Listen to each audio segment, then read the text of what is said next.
இயேசுவின் ரத்தத்தினால் மீட்கப்பட்ட பிரியமான தேவஜனமே, இன்றைய நாளிலும் கூட கர்த்தர் நம்மோடு பேசி இருக்கிறதான வார்த்தை சங்கீதம் 91 14வது வசனத்தின் பின்பகுதியிலிருந்து, என் நாமத்தை அவன் அறிந்திருக்கிறபடியால் அவனை உயர்ந்த அடைக்கலத்திலே வைப்பேன்.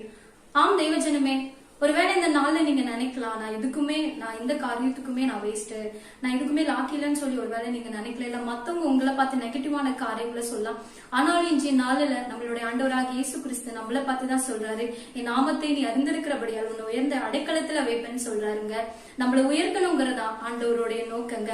ஒருவேளை நீங்க இருக்கிற சூழ்நிலை சோர்வான சூழ்நிலையா இருக்கலாம், எல்லாமே முடிஞ்சு போயிடுச்சு, ஆண்டவரே எப்ப என்ன உயர்த்துவீங்கன்னு சொல்லி ஒருவேளை நீங்க காத்து கொண்டு இருக்கலாம். சோர்ந்து போகாதீங்க, நிச்சயமாகவே கர்த்தர் நம்மள உயர்த்துவாருங்க. ஏன்னா நம்ம அவருடைய பிள்ளைகள், அது ஒருபோது நம்ம மறந்து போக கூடாதுங்க.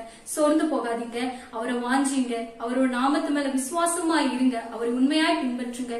கர்த்தர் நிச்சயமாகவே நம்மள உயர்ந்த அடைக்கலத்துல வைப்பாருங்க. நம்ம ஜெபிக்கலாமா?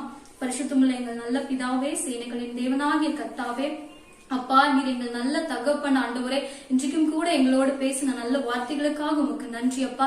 இந்த நாள்ல யார் யாரெல்லாம் ஏசப்பா உயர்வுக்காக காத்து கொண்டு இருக்காங்களோ கர்த்தாவே, எல்லா விதமான சோர்வுகள் பலவீனங்களை நீக்கி கர்த்தாவே அவங்களுடைய வாழ்க்கையில ஒரு உயர்வை கொடுங்கன்னு சொல்லி ஜெபிக்கிறேன். நிறைய ஆளுகை சிங்க வழி நடத்துங்க, இயேசு கிறிஸ்து நாமத்துல ஜெபிக்கிறீங்க ஜீவனுள்ள நல்ல பிதாவே, ஆமென் ஆமென்.